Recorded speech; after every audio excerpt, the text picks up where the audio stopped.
دین وہ ہے. اگر نبی کریم صلی اللہ علیہ وآلہ وسلم نے کوئی چیز بتائی ہی نہیں، فرمایا ہی نہیں،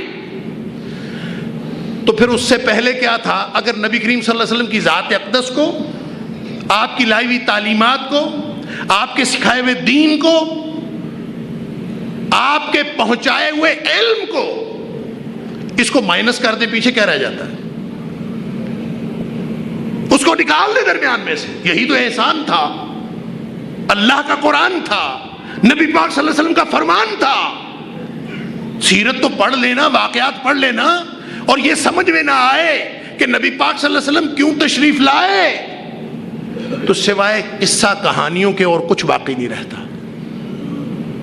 نبی پاک صلی اللہ علیہ وآلہ وسلم ہمیں دین سمجھانے کے لیے تشریف لائے.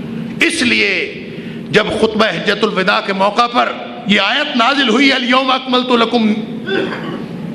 اکملت لکم دینکم واتممت علیکم نعمتی ورضیت لکم الاسلام دینا، جب یہ آیت نازل ہوئی تو نبی کریم صلی اللہ علیہ وسلم نے پھر فرمایا یہ دین مکمل ہو گیا ہے نا. فرمایا من عمل عملا، قیامت تک کے لیے سن لو، کسی کو اچھا لگے کسی کو برا لگے، قانون وہ ہے جو نبی کریم صلی اللہ علیہ وسلم بتا کے جائے. فرمایا من عمل عملا، کوئی کام کرے، انفرادی اجتماعی، اس کا مسئلہ نہیں، کسی کی سوچ جیسی مرضی ہو، ایک کام کیا، لیس علیہ امرنا، ہمارا حکم اس کے اوپر نہیں ہے، مدینے والے کی مہر نہیں ہے، فہو رد، وہ کام ریجیکٹڈ ہے، اللہ کے ہاں قبول نہیں ہوگا. یہ ہر خطبے میں آپ سنتے نہیں، یہ نبی کریم صلی اللہ علیہ وآلہ وسلم ہر خطبے میں دہرایا کرتے تھے، ہر خطبے میں. کل محدثۃ بدعہ، ہر نئی چیز جو دین میں پیدا کی جائے وہ بدعت ہے.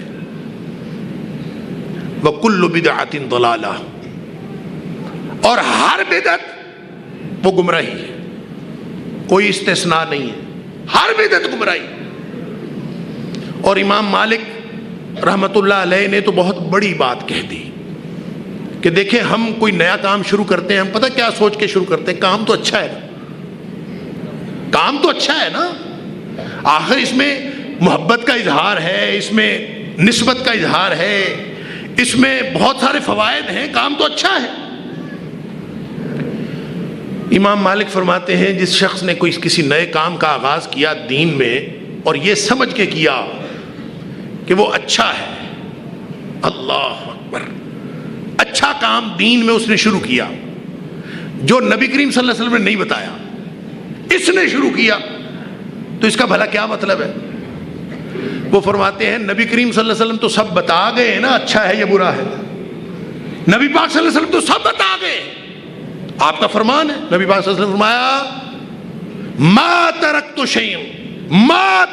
شیئا، میں نے ایک بھی چیز ایسی نہیں چھوڑی، یقربکم الی اللہ ویبعدکم من النار، ایک بھی چیز ایسی، الا ما امرتکم بہ، ایک بھی چیز میں نے ایسی نہیں چھوڑی. نبی پاک صلی اللہ علیہ وسلم فرماتے ہیں جو تمہیں اللہ کے قریب کر دینے والی ہو اور جہنم سے بچا دینے والی ہو، الا امرتکم بہ، مگر میں نے اس کا حکم دے چھوڑا ہے، آپ کو ہر چیز بتا دی. اور ما ترکت شیئا، اور میں نے کوئی ایسی چیز نہیں چھوڑی، یبعدکم من اللہ ویقربکم الی النار الا ما نہیتکم عنہ، کوئی چیز اگر کوئی جہنم میں لے جانے والی تھی، اللہ سے دور کرنے والی تھی، آگ کے قریب کر دینے والی تھی، میں نے لازماً تم کو اس سے منع کر دیا. پیچھے کیا بات رہ گئی؟ ہر چیز سے منع کر دیا نبی کریم صلی اللہ علیہ وسلم نے، جو جہنم میں لے جانے والی چیزیں تھیں، ہر اس چیز کا حکم کر دیا جو جنت میں لے جانے والی چیزیں ہیں. لہذا دین تو نبی کریم صلی اللہ علیہ وسلم کا مکمل ہو گیا. اب بھی کوئی شخص اگر سمجھتا ہے کہ کام تو اچھا ہے، کر لینا چاہیے، کیا حرج ہے؟ امام مالک فرماتے ہیں اس کا مطلب یہ ہوگا انہ زعم اس کا مطلب یہ ہوگا کہ اس نے یہ گمان کیا ان محمدن قد خان الرسالہ، اس کا مطلب یہ ہوگا کہ نعوذ باللہ من ذالک، نبی کریم صلی اللہ علیہ وآلہ وسلم نے اللہ کا پیغام تم تک پہنچانے میں خیانت کی ہے، نعوذ باللہ من ذالک، اس لیے کہ اچھا کام تھا اور نبی پاک صلی اللہ علیہ وسلم بتائے بغیر چلے گئے۔ اگر اچھا کام تیری سمجھ میں آیا آج، اگر اچھا کام آج میری سمجھ میں آیا، نبی پاک صلی اللہ علیہ وسلم نے نہیں بتایا، تو اس کا مطلب یہ ہوگا کہ یا تو آپ کو پتہ نہیں تھا، جس بات کا علم نبی پاک صلی اللہ علیہ وسلم کو نہیں تھا تجھے کیسے ہو گیا؟ تجھے کیسے تبلیغ کا حکم ہو گیا؟ تجھے کیسے دین کے اندر خرافات شامل کرنے کا حکم ہو گیا؟ تیرے اوپر وحی آتی، اس کا نام دین نہیں ہے۔ وہ مرزا غلام احمد قادیانی ہو یا چھوٹے چھوٹے کئی مرزے ہو، جس کے دین کا تعلق نبی کریم صلی اللہ علیہ وآلہ وسلم کے لائے ہوئے دین کے ساتھ نہیں ہے، اس کا نبی کریم صلی اللہ علیہ وسلم کی امت کے ساتھ کوئی تعلق نہیں، اپنی نسبت نبی پاک صلی اللہ علیہ وسلم کے ساتھ جوڑی ہے۔ لہذا من عمل عملا، کسی نے اگر ایک کام کیا جس پر نبی پاک صلی اللہ علیہ وسلم کی مہر نہیں ہے، فهو رد، وہ ریجیکٹڈ ہے۔ اور نبی پاک صلی اللہ علیہ وسلم اس لیے خطبے میں فرمایا کرتے تھے کہ کل محدثۃ بدعہ، ہر نیا کام بدعت ہے، اور کل بدعۃ ضلالہ وکل ضلالۃ فی النار، اور ہر بدعت گمراہی ہے اور گمراہی آگ کو لے جانے والی۔ نتیجہ، میں اور آپ ہم سب سیرت پڑھنے سے پہلے نبی کریم صلی اللہ علیہ وآلہ وسلم کے حالات اور آپ کا اسوہ پڑھنے سے پہلے اس بات کو ذہنوں کے اندر پختہ کر لیں کہ اگر جہنم سے بچنا ہے، اگر جنت میں جانا ہے تو کوئی راستہ نہیں سوائے نبی کریم صلی اللہ علیہ وسلم کے اسوہ۔ پہلے گمراہی تھی، آپ صلی اللہ علیہ وسلم نے خود فرمایا، آپ نے فرمایا، دیکھیں نا، ایک تو وہ حدیث جو پچھلے جمعے آپ نے سنی، میں نے دہرائی کہ فماقتہم عربہم عجمہم، سب کے حالات خراب تھے۔ قرآن کہتا ہے ان کانوا من قبل لفی ضلال مبین، گمراہی تھی کھلی۔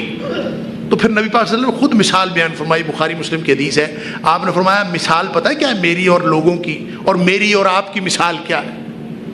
نبی کریم صلی اللہ علیہ وسلم نے فرمایا انما مثلی و مثل الناس، بخاری مسلم کی حدیث۔ آپ نے فرمایا میری اور باقی سب کی مثال ایسے ہے، ساری امت کی، جیسے کمثل رجل، جیسے کسی آدمی نے آگ جلائی، استوقد النار، کسی آدمی نے آگ جلائی، اب ظاہر ہے جہاں آگ جلے اور فلما اضاءت ما حولہ، جب اس کا ارد گرد سارا روشن ہو جاتا ہے تو پتنگے آ کے گرنا شروع ہو جاتے ہیں نا، جعلت الفراش والدواب یقعن فیہا، آگ جلتی ہے تو ادھر ادھر سے کیڑے پتنگے آ کے اس پر گرنا شروع ہو جاتے ہیں۔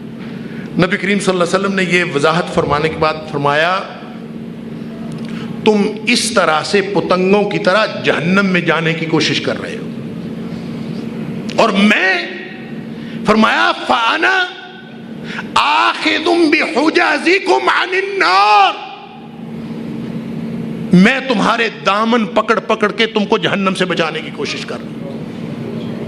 اللہ فرمایا تمہارے دامن پکڑ پکڑ کے تمہیں جہنم سے بچانے کی کوشش کر رہا ہوں، اور تم ہو وانتم تقتحمون فیہا، تم مجھ سے چھوٹ چھوٹ کر جہنم میں جانے کی کوشش کر رہے ہیں۔ اب اندازہ فرمائیے، اگر کوئی راستہ ہے جہنم سے بچنے کا، اگر کوئی راستہ ہے جنت میں جانے کا، وہ صرف ایک ہی راستہ ہے کہ ہم سارے اس طریقے کو اپنا لیں جو نبی کریم صلی اللہ علیہ وسلم کا طریقہ، جو منانا ہے منائیں، جو کرنا ہے کریں، لیکن اس طریقے کے مطابق کریں جو نبی پاک صلی اللہ علیہ وسلم نے بتایا۔ مولوی سے مسئلہ پوچھیں، اپنے مولوی سے، لیکن مسئلے کا رنگ بدل دیں، انداز بدل دیں۔ مولوی سے کبھی یہ نہ پوچھیں مولوی صاحب مجھے یہ کیا کرنا ہے، مولوی اپنی طرف سے مسئلہ گھڑ کے بتائے گا۔ مولوی سے یہ پوچھیں کہ مجھے یہ بتائیں ایسے موقع پر نبی کریم صلی اللہ علیہ وسلم کیا کرتے تھے، مجھے یہ بتائیں ایسے موقع پر آپ نے صحابہ کو کیا تعلیم دی کہ کیا کرنا چاہیے۔ اگر مولوی اس کے ساری اس کی جو شخصیت ہے، اس کا دل دماغ ہے، اگر اس کے دل میں رتی بھر ایمان ہوگا نا، وہ کبھی نبی کریم صلی اللہ علیہ وسلم پر جھوٹ نہیں باندھ سکتا. اور اگر اس نے یہ سچ بتا دی نا بات کہ نبی کریم صلی اللہ علیہ وسلم کا اور آپ کے صحابہ کا طرز عمل یہ تھا، تو انشاءاللہ گارنٹی ہے وہ بھی جنت میں گیا، آپ بھی جنت میں گئے. اور جس نے اگر جہنم میں جانا خود قبول کیا ہے، اس میں نہ نبی کریم صلی اللہ علیہ وسلم کا کوئی قصور ہے، نہ اللہ کے دین کا کوئی قصور ہے. آپ کی وہ مشہور حدیث آپ پھر ذہن نشین کر لیجئے کہ آپ نے فرمایا سارے ہی میرے امتی جنتی ہیں، کل امتی یدخلون الجنہ، بخاری شریف کی حدیث ہے. اتنی موج کسی امت کو نہیں ہوگی، سارے امتی جنتی الا من ابا. بدبخت وہی نہیں جائے گا جنت میں جو خود کہتا ہے میں نے جنت میں نہیں جانا. اللہ کے رسول بھلا کوئی خود بھی کہتا ہے میں نے جنت میں نہیں جانا؟ ہاں، جس کو میرے دین کے ساتھ تعلق ہی کوئی نہیں. من اطاعنی فدخل الجنہ، جس نے میری باتیں مان لی وہ جنت میں چلا گیا. ومن عصانی فقد ابا، اور جس نے میری باتوں کی نافرمانی کی وہ ایسے ہی ہے جیسے اس نے خود جنت میں جانے سے انکار کر.